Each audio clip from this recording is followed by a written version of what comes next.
네, 안녕하세요. LS증권의 염승환 이사입니다.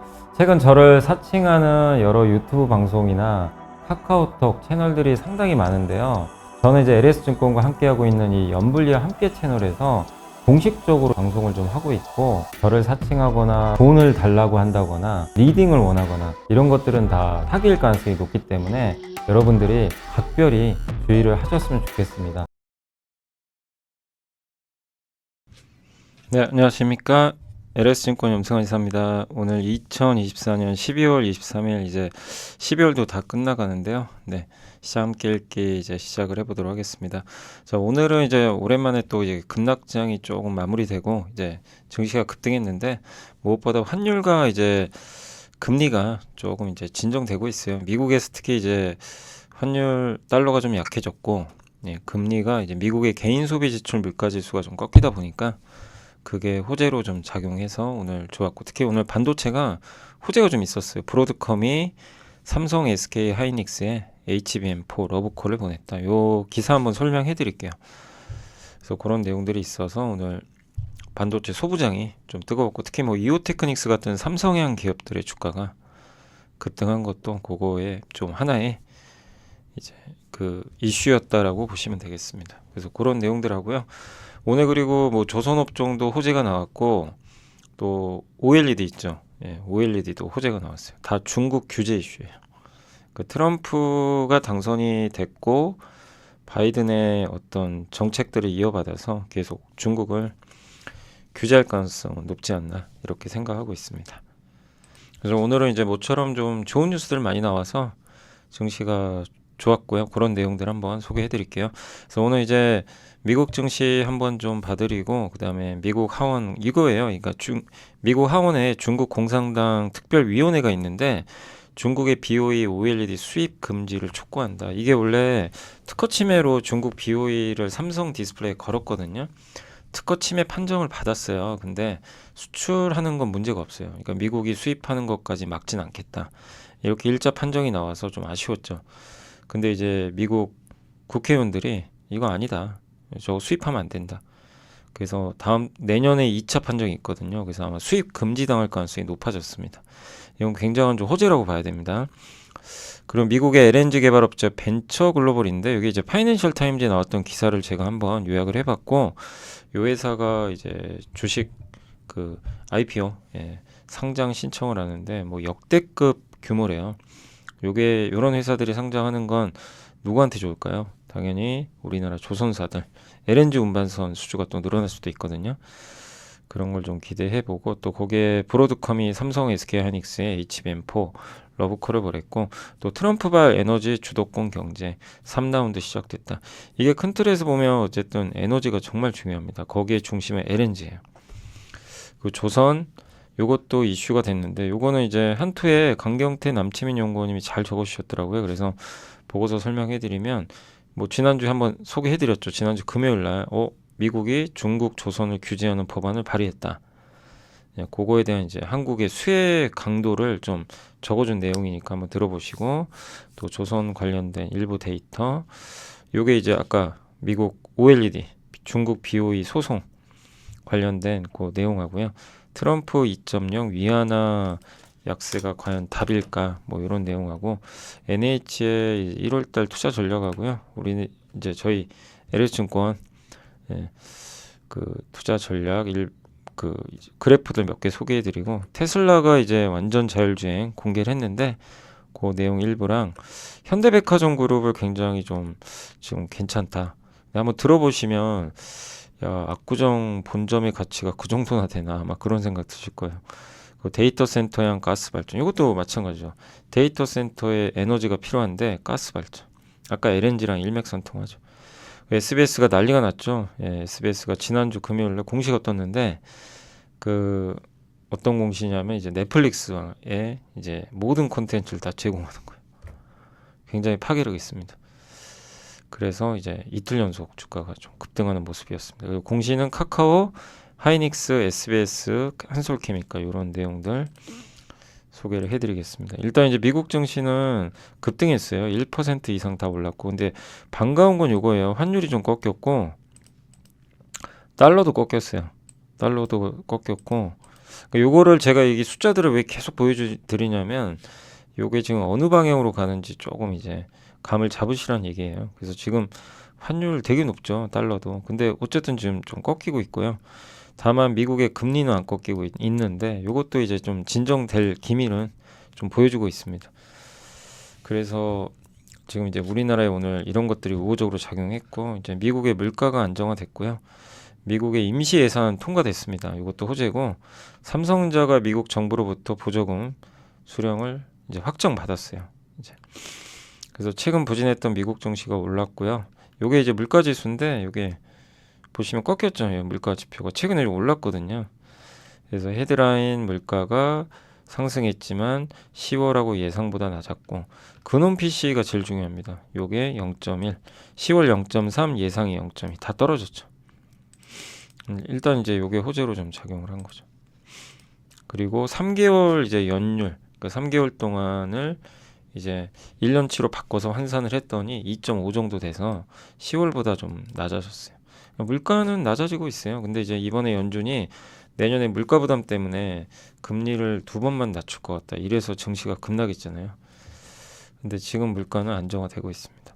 소득 좋고 개인 소비 지출 좋고 서비스 지출은 둔화. 서비스가 물가를 올리는 요인인데 요게 둔화되는 건 좋은 거예요, 물가에.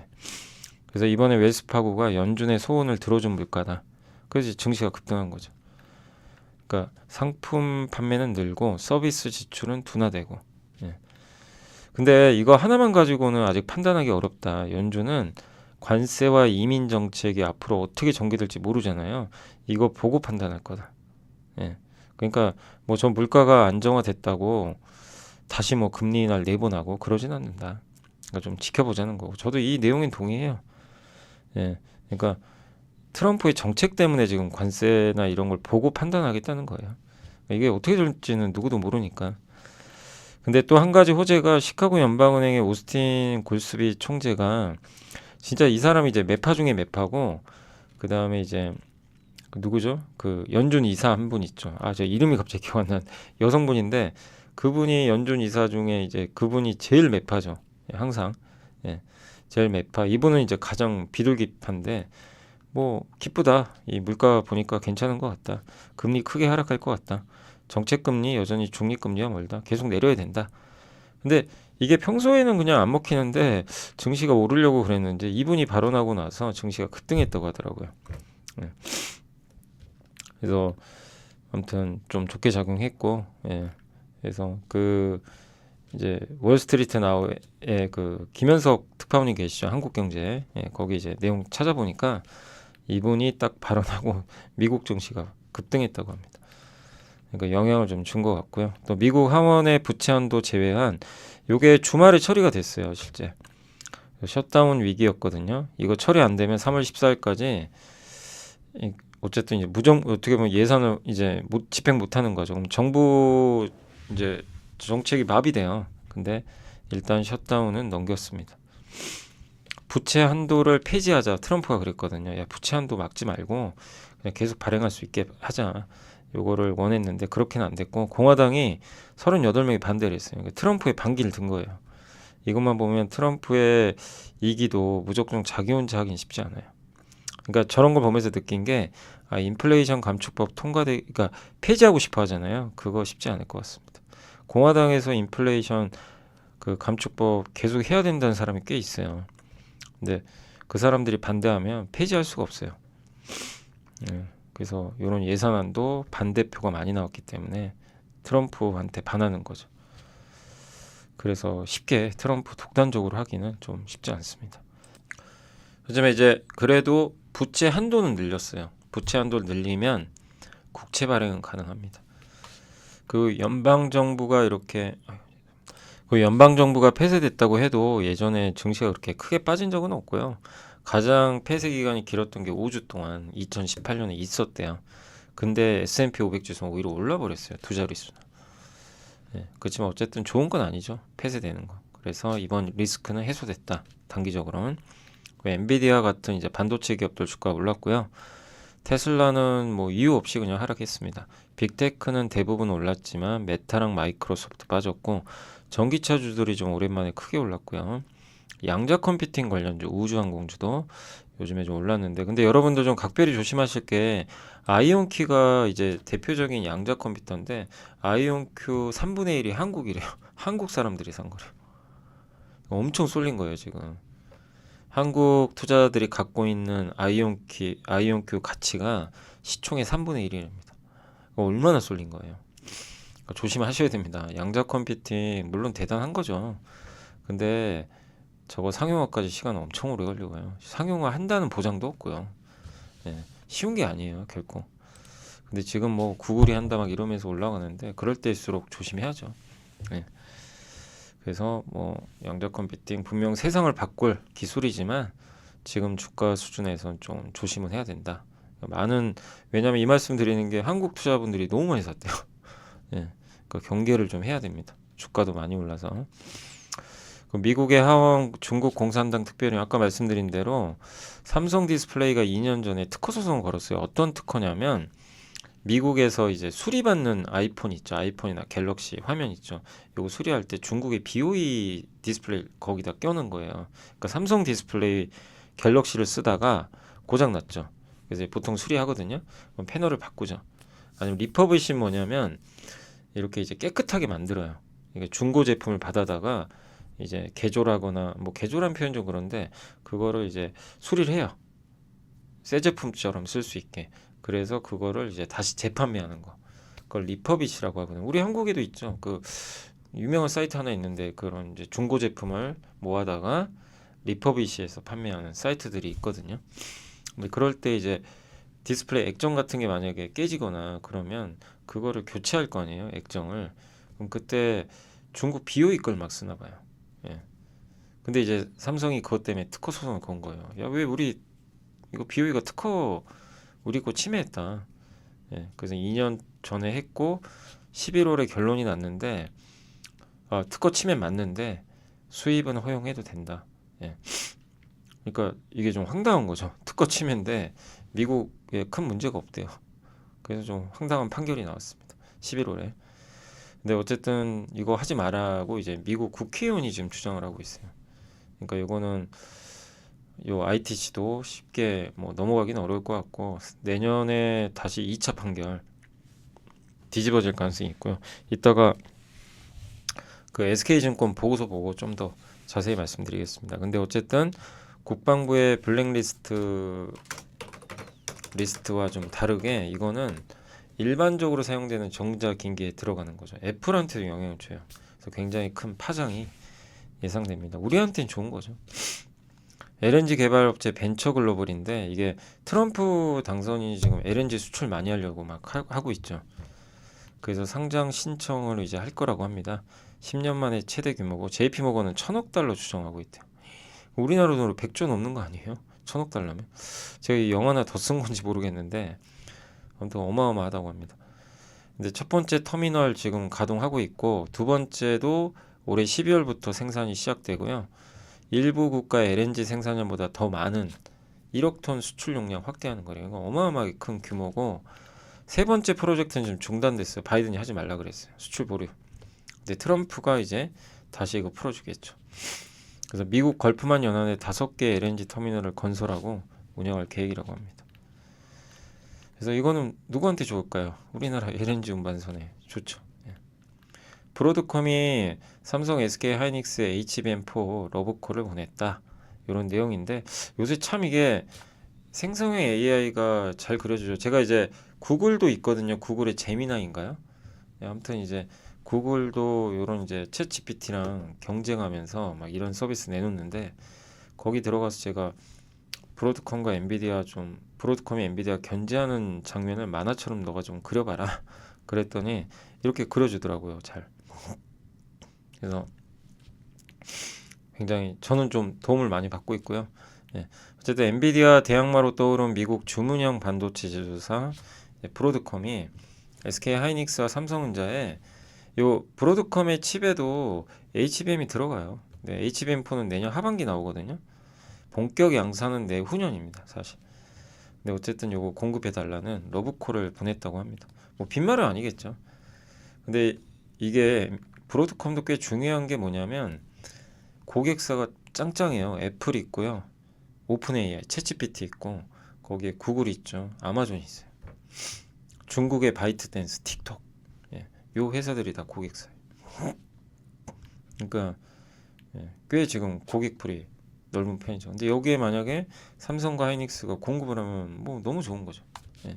그래서 기억하시겠지만 브로드컴 주가 급등하고 뭐 애플과 협력한다 막 이런 기사 나왔을 때 저도 이거 삼성한테 호재 아니냐 이렇게 말씀드렸는데 정말 황당했던 건 그 뉴스가 나온 날 삼성전자 주가 급나가더라고요.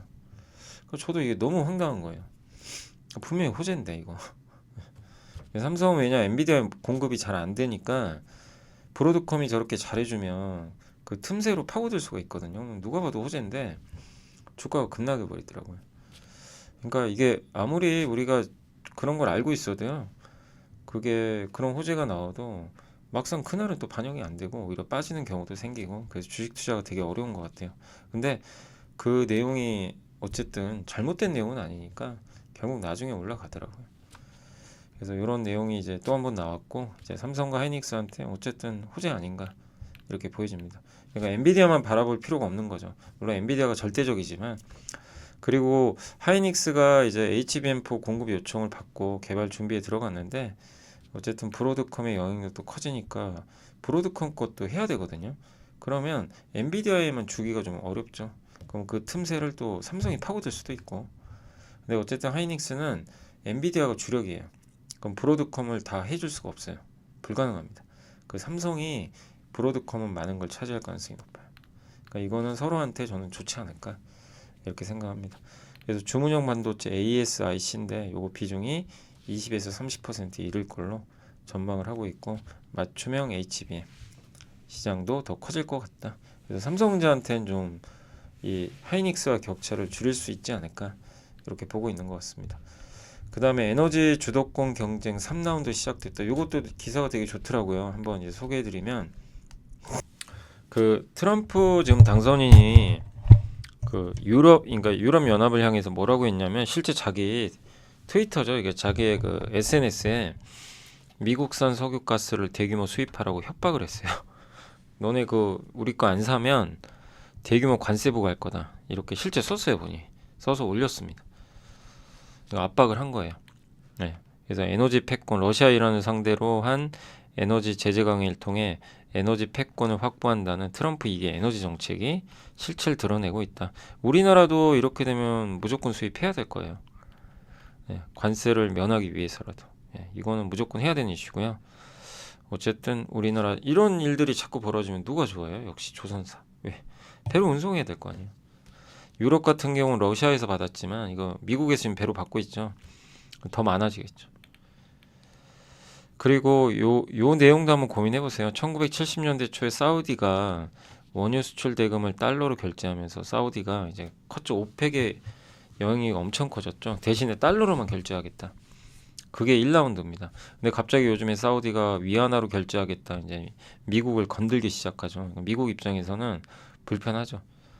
예. 그래서 오펙을 아마 무시하려는 좀 그런 움직임도 있는 것 같은데, 근데 2라운드는 언제냐면 그 오바마 때 갑자기 셰일가스를 캐요.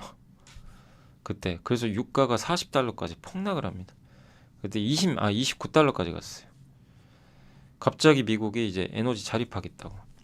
오펙 그래 니들 알아서 해. 우리는 우리 거 캐서 생산할게. 그래서 우리 수출하겠다. 일단 먼저 자급자족부터 하겠다는 거예요. 그러니까 뭐냐면 1라운드는 미국이 에너지가 많잖아요. 근데 안 캐요. 안 캐고 오펙에서 생산하는 거를 받아다가 이제 어떻게 하겠다. 뭐 그런 또 입장도 있었던 거죠, 당시에. 그리고 달러로 결제만 해. 다 허용해 줄게.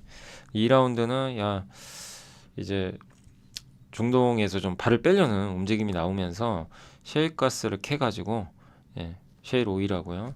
에너지 자립. 우리 거 그냥 우리가 쓸게. 세 번째 라운드는 이제 에너지를 수출하겠다. 이미 수출하고 있죠. 그래서 전 세계 에너지 시장까지 장악하겠다. 이게 에너지 시장의 절대 강자가 사우디랑 러시아거든요. 여기를 이기겠다는 거죠. 예. 그래서 유가를 떨어뜨리겠다는 거예요. 그래서 유럽이 그동안은 러시아 걸 많이 썼는데 예, 트럼프 일기 당시에는 미국에 맞섰죠. 당시에 미국 거 안 쓰고 러시아에서 엄청 싸게 들어왔어요. 파이프로. 근데 에너지 이제 전쟁 터져가지고 그게 어려워졌죠. 그래서 미국산 수입 비율이 48%까지 유럽이 증가했죠. 근데 우리도 필요합니다. 미국산 수입은 확대가 필요하다. 그러니까 이런 이제 큰 그림을 보면 우리가 이런 걸 읽으면서 이제 느끼시면 돼요. 아, 조선주가 괜히 좋은 게 아니구나. 다만 저도 좀 걱정되는 건 조선주 좋은 내용이 요즘에 너무 많이 나오니까 저라도 또 한 번씩 얻어맞거든요. 그러니까 조정 받을 때 좀 조심은 할 필요는 있겠지만 중장기 투자는 좋은 것 같아요. 근데 뒤늦게 막 너무 막 뒤늦게 막 쫓아가지 마시고 조정이 또 나올 때 보유한 분들은 편하게 가져가시면 되겠지만요. 어쨌든 조선주가 주도주인 거는 명백한 이런 이유들이 있다라고 보시면 되겠습니다. 요게 이제 미국에서 발의한 법안이에요. 이거 미국 국회의원 실제 같죠? 이것도요. 제가 이제 그려달라고 한 거예요. AI한테. 실사처럼 그려준 거예요. 깜짝 놀랐습니다. 네, 진짜 사람 같죠. 네, 118대 의회 구성원들이 임기 말에 해당 법안을 발의했어요. 임기 말인데 이 4명 정도 되는 것 같더라고요. 이분들이 119대 의회 다음 의회에서도 국회의원입니다. 그래서 이거를 발의했다는 건 119대 의회에서도 적극적으로 하겠다는 거죠. 그래서 현재 해상으로 미국에 수입되는 제어의 2%만 미국 선적 선박을 사용하거든요. 그러니까 미국에 수입되는 물건의 2%만 미국 국적을 단 선박을 사용하는 거예요. 근데 2차 세계대전 말에 1만 척을 썼어요. 미국이. 지금은 80척밖에 없어요. 미국 조선소 없는 거 아시죠? 많이. 중국은 1위고. 예. 그래서 이제 한국한테는 기회가 왜 생기냐면 2029년부터 미국이 250척 규모의 전략 상선단을 꾸린대요. 지금 80척인데. 그죠? 근데 이거를 꾸린다고 합니다. 예. 그러면 여기에 참가하는 선박들은 선주들이 신청을 하고 정부가 승인에 허가를 해줘야 돼요. 그거 아무나 안 해줘요. 일단 중국 국적은 안 돼요. 미국에서 만들어진 배나 외국에서 만들어진 선박 중에 자격이 있어야 됩니다. 미국 시민권자나 설령이 14년 이하 이런 것들. 예. 그러니까 이거 중국이 하긴 불가능한 거죠. 미국 선주들이 그래서 29년부터 시작하잖아요. 그럼 내년에 빨리 발주해야 돼요. 배 만드는데 3년 걸리거든요. 그렇죠. 그래야 28년까지 받고 29년에 바로 시작하거든요. 그러니까 이게 뭔 얘기가 아니에요. 배는 3년 걸리기 때문에 지금 빨리 발주를 해야 됩니다. 그러니까 이거는 우리나라 조선사한테 또 하나의 기회가 생겨버린 거죠. 예. 그래서 외국 건조 선박이 있지 않으면 저거 꾸릴 수가 없어요. 그리고 미국의 조선사나 미국 조선사나 거기에 투자를 해주잖아요. 인센티브까지 준대. 그래서 이건 누구한테 호재죠? 하나그룹. 딱 여러분 바로 떠올리시죠? 지난주 금요일 날 그 기사 한번 보여드렸잖아요. 하나그룹이 드디어 미국 필리조선소 인수를 끝냈다. 근데 참 타이밍도 너무 잘 맞죠. 그래서 그 필리조선소의 가치가 이제 올라갈 수밖에 없어요. 이렇게 되면. 요 이슈 때문에. 그래서 조선업 비중 확대 의견이고 하나오션이 1차 수혜주 아니겠냐. 근데 너무 막 이런 수혜주로 많이 걸어는 되니까 쫓아가실 필요는 없겠지만 이런 큰 그림들이 그려지고 있다. 그러니까 미국 선박이 지금 너무 적어요. 요렇게밖에 없대요. 예, 없는데 어쨌든 이제 250척을 꾸려야 된다고 합니다. 요게 이제 그 신조선가 조금 꺾였는데 어쨌든 성과 많이 올랐고요. 이게 후판 가격 원재료비입니다. 조선이 실적 좋을 수밖에 없죠. 원재료 가격은 떨어지는데 판매가는 올라가니까 조선업의 그 실적은 계속 좀 좋지 않을까 싶습니다. 그 다음에 이제 이게 아까 중국 BOE 규제하는 거예요. 요 미국에서 이제 수입 금지 하지 않겠냐.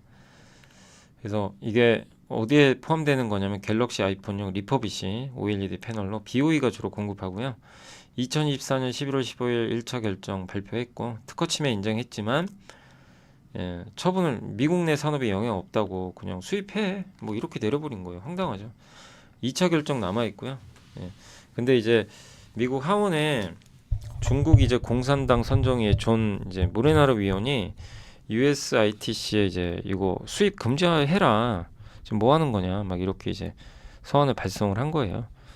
이런 걸 만약에 특허 침해된 걸로 밝혔는데도 BOE 패널 수입 금지를 거부하면, 그러니까 BOE 패널이 계속 수입이 되면 중국 기업들이 이제 우습게 본다 이거예요, 미국을. 야, 미국 지적재산권 내가 훔쳤는데 삼성 거 내가 훔쳤거든. 근데 이제 이런 거죠. 특허 침해래. 근데 수입은 해도 된대. 야, 너네들 해. 이제 이렇게 된다는 거예요. 이게 말이 안 맞는 거죠. 예. 그러니까 이번 결정은 되게 이상한 결정이에요. 특허 침해했는데 패널 수입을 허용한다. 이거 좀 황당하죠, 되게. 그러니까 이제 이거를 정확하게 짚고 넘어간 거죠. 예. 그래서 이 미국 시장 유입 들어오면 안 된다. 그러면 이렇게 되면 이게 리퍼비시용 있죠. 아까 교체하는 거 수리. 이것만 있는 게 아니라 원래 특허 소송 내용이 OLED 기술 및 배열 구조이기 때문에 전방위적인 이제 규제가 가능해요. 2차 판결이 3월 17일입니다. 이때 아마 결정될 가능성이 높고, 애플도 이제 BOE 쓰기 부담스럽습니다. BOE가 1년에 애플에 들어가는 게 3천만 대. 근데 앞으로 더 늘어나요. 점점. 근데 이걸 막아버리면 누가 제일 수혜받을 거예요? LG죠. LG 디스플레이. 삼성도 있어요, 물론. 근데 원래 삼성 디스플레이는 점유율이 높으니까 LG랑 지금 BOE랑 약간 경쟁이거든요. LG한테 굉장히 호재고, 또 요 삼성의 소재 납품하거나 이런 덕산 네오룩스도 수혜를 받겠죠. 또 주요 밸류체인 LX세미콘, 덕산 네오룩스, 캠트로닉스, 이녹스 첨단 소재, P&H테크 이런 기업들이 좀 수혜받지 않을까 이렇게 생각하고 있습니다. 자, NH의 권하민 연구원님이 위안화 약세가 답일까? 그러니까 뭐냐면 지금 미국이 중국에 관세 부과하면 관세 부과를 막는 방법 중에 하나가 환율을 올려버리면 돼요. 우리도 마찬가지예요.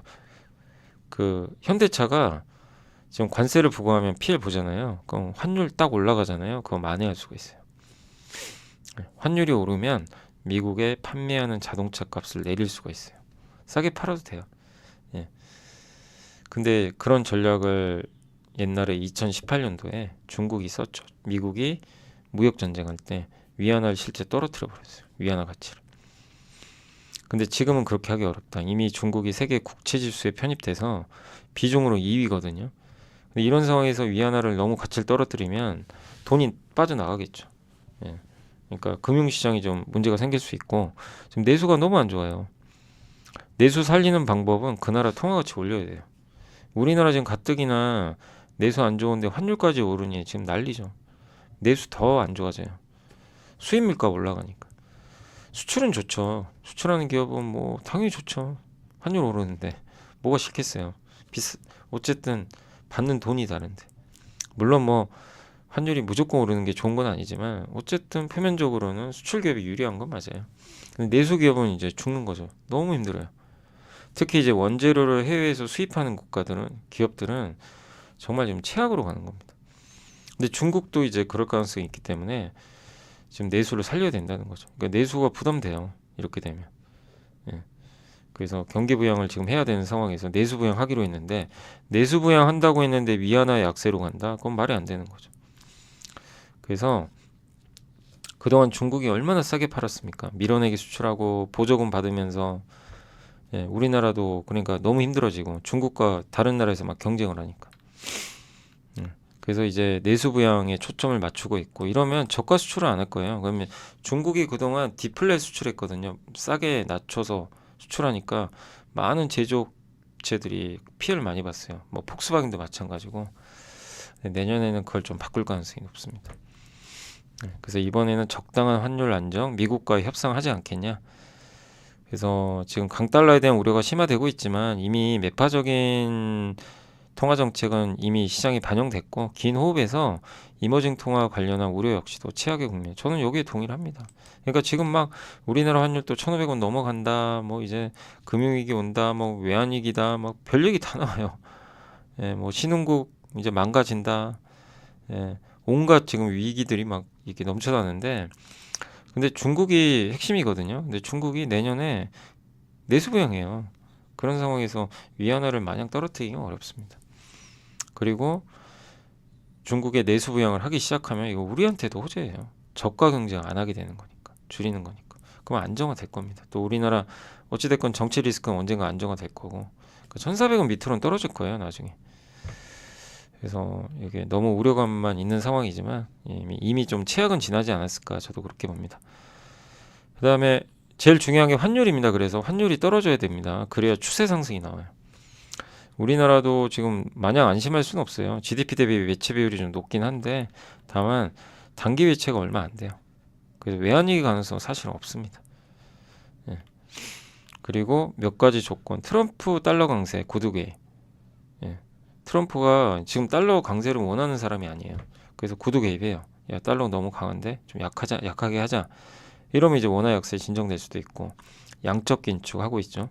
이것도 종료할 수 있고, 트럼프의 금융 규제 완화 할 가능성이 있고, 그 다음에 관세 우려도 고점을 지나가게 되면 어쨌든 그러니까 취임 초기에 관세 부과한 다음에 협상할 수도 있잖아요. 그리고 감세 이슈 이것도 오히려 이거는 미국 주식한테 좋은 거고, 한국의 기업이익 지금 안 좋죠. 근데 이런 것들이 4분기가 절정이 되지 않겠냐. 지나면 좀 나아질 것 같다. 그러니까 기업이익 추정치가 하향되는 것도 많이 반영을 하고 있어요. 디램 고정거래가도 아마 내년 2분기부터는 좀 돌리지 않을까 이렇게 보고 있고, 탄핵 정국도 언젠가 끝날 거 아니에요. 그러니까 우리가 나쁘게 생각하는 것들을 생각하면 끝도 없어요. 영혼이 끝도 없어요. 근데 이런 것들이 어떤 조건이 바뀌면 바뀔 수도 있다.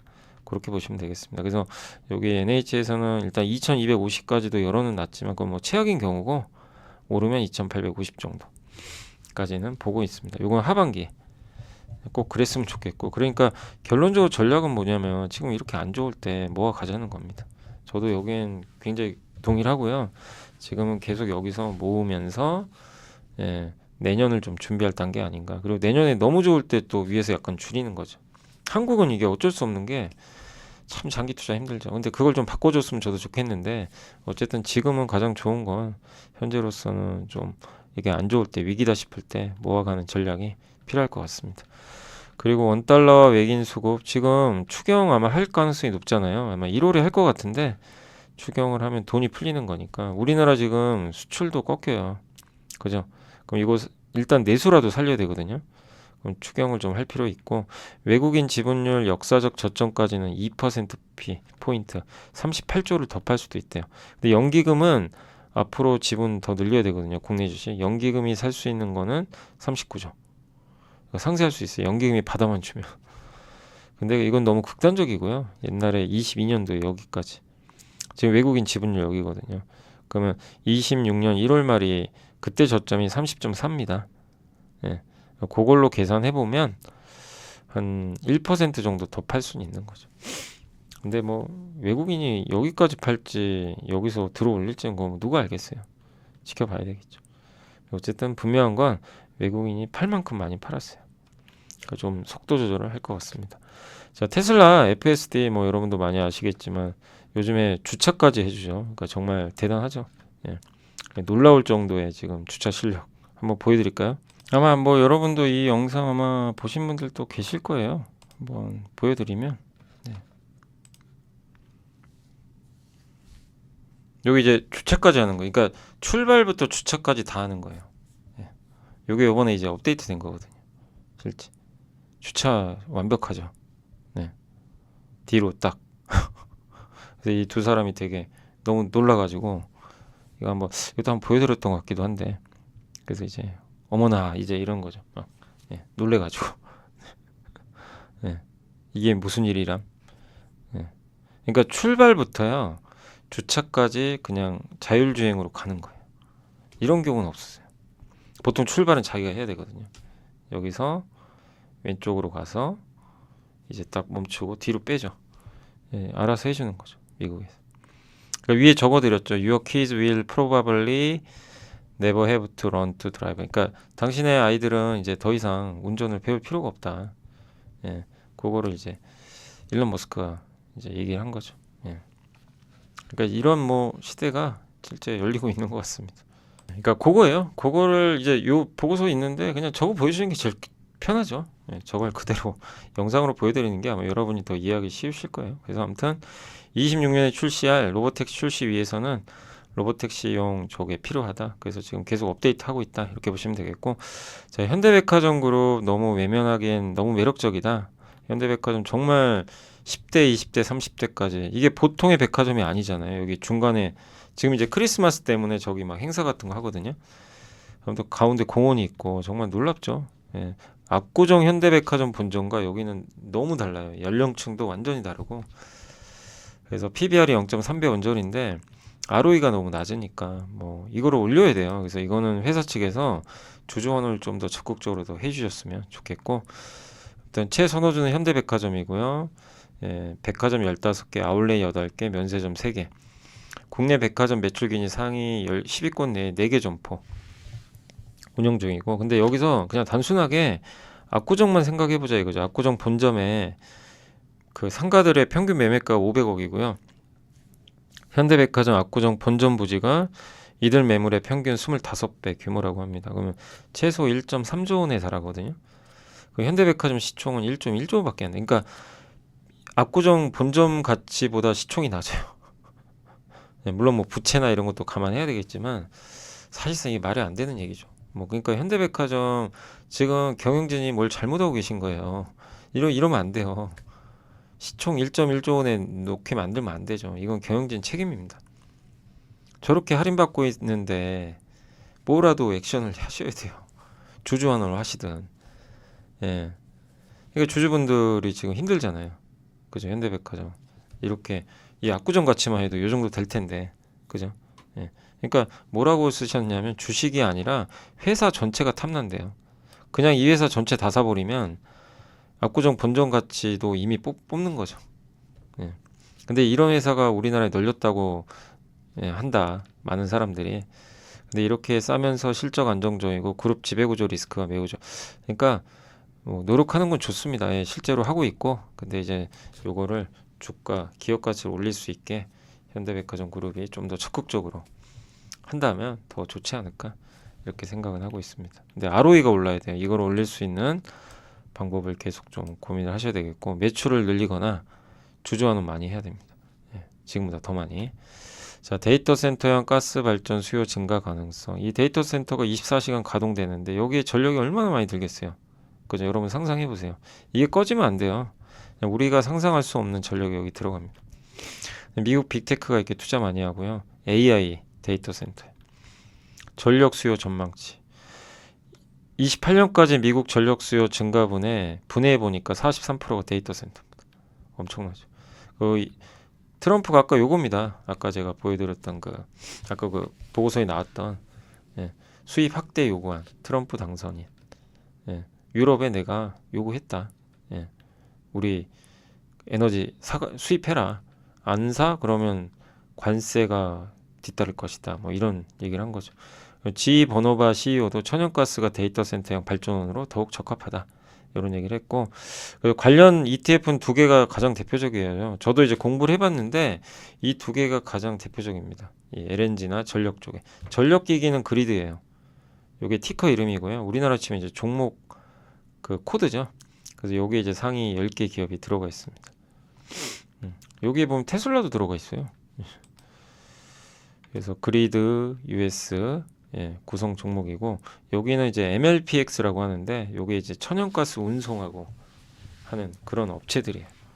그걸 이제 ETF로 만들어 놓은 거니까 참고하시면 되겠고, 자 이제 SBS가 지난주 금요일 날 큰 공시를 하나 냈는데, 뭐 이게 모래시계 아시죠? 이제 이거를 넷플릭스에서 볼 수가 있어요.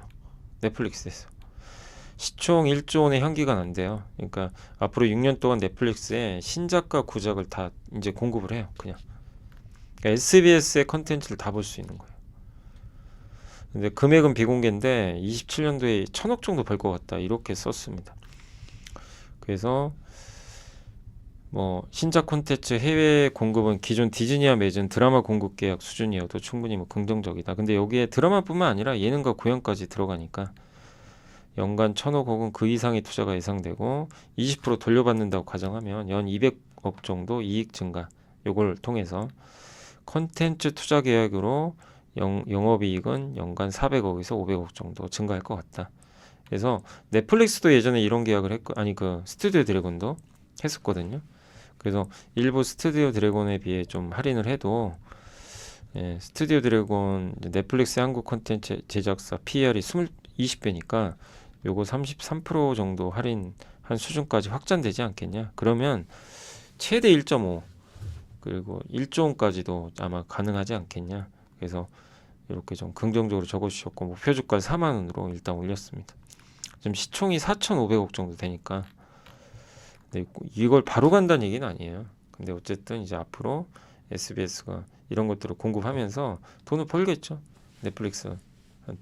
그래서 넷플릭스의 이제 플랫폼을 이용해서 좀 살아나는 거죠. 그래서 정말 너무 많이 빠졌죠. 예, 저도 SBS 예전에 좀 개인적으로 괜찮게 봤는데 주가 반토막 나버렸어요. 그냥 예, 경쟁력 없다, 뭐 실적 망가지고 이러면서 반토막이 났는데 요거 하나로 그냥 주가가 단기에 70% 폭등해 버렸습니다. 그러니까 정말 대단한 일이 발생한 거죠. 그래서 이런 이슈도 있었다라고 보시면 되겠습니다.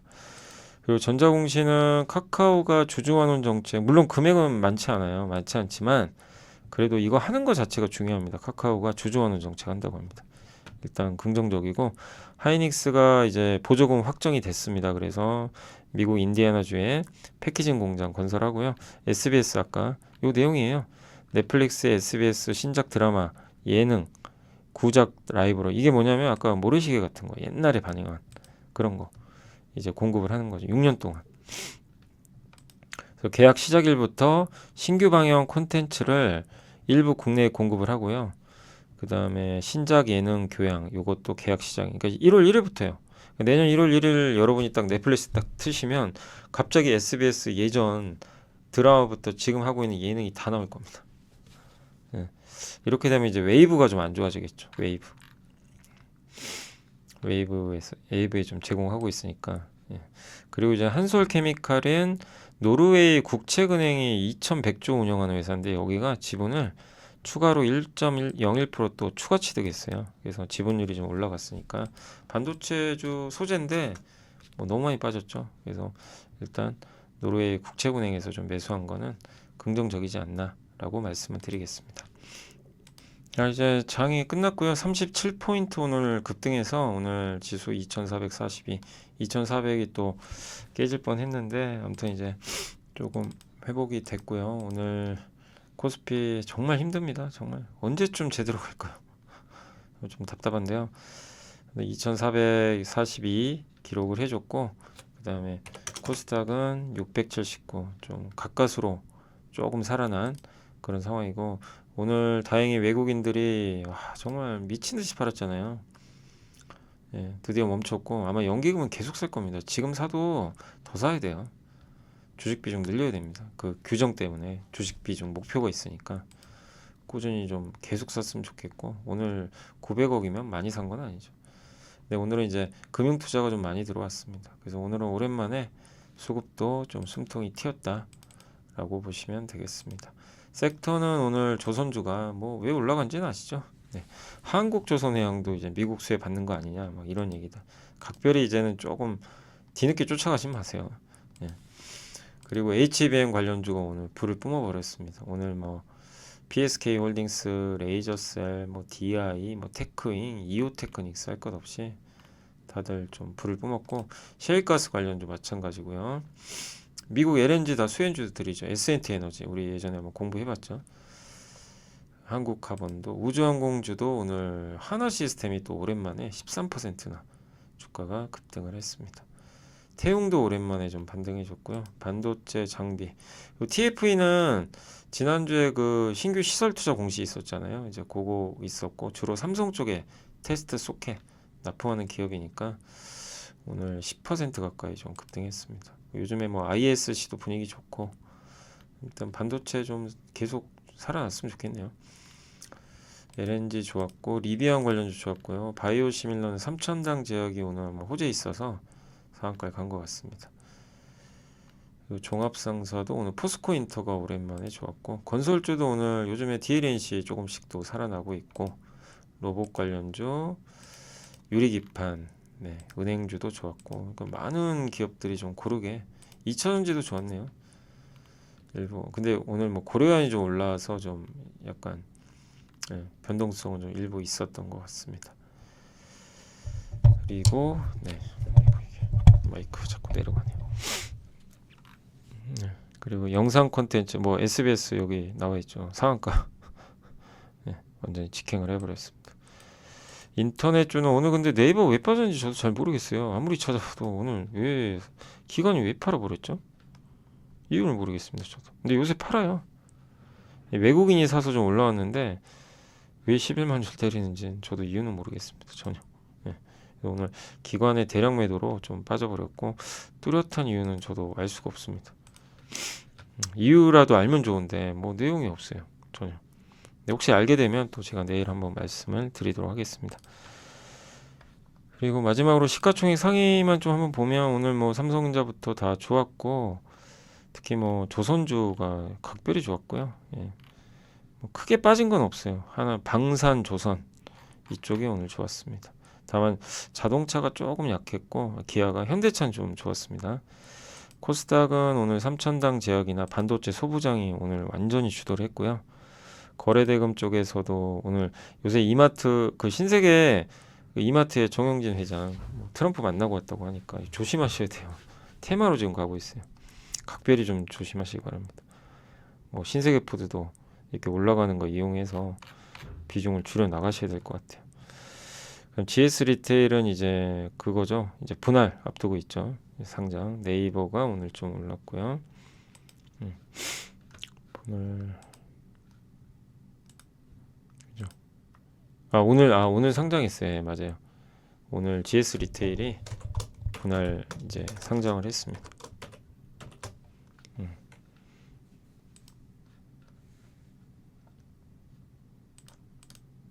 그래서 요게 GS P&L이 지금 시총이 5천억이고 지금 GS 리테일이 시총이 1조 5천 2조밖에 안 돼요. 그러니까 요거는 좀 제가 봤을 때 지금 주가 빠진 건 좀 이해가 안 갑니다. 지금 이게 둘이 합치면 시총 2조밖에 안 되거든요. 굉장히 저평가되어 있는 거예요. 아마 다시 복원되지 않을까 싶어요. 합산해서 2조 원대 후반까지는 기업 가치 나오지 않냐 이런 평가들이 좀 있어요.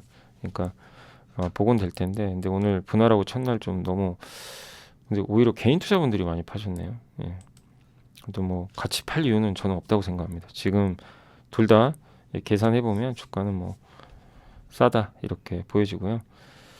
그리고 코스닥은 오늘 뭐 일부 재료 있는 기업들, 반도체 기업들이 좋았고 오늘 코스닥에서 이제 신고가 난 52주 신고가 났던 기업들이고 코스피 쪽은 ETF가 많네요. HJ 중 조선 쪽이에요. 조선 쪽. 그다음에 유엔젤, 현대중공업, 현대 엘리베이터 이런 기업들이 일부 좀 강했던 것 같습니다. 자, 오늘 이제 방송은 여기서 마무리하도록 하겠고요. 저는 또 내일 이 시간에 찾아뵙겠습니다. 오늘 어쨌든 장 잘 끊어서 다행이고 이 분위기 더 연결되기 바라겠습니다. 감사합니다.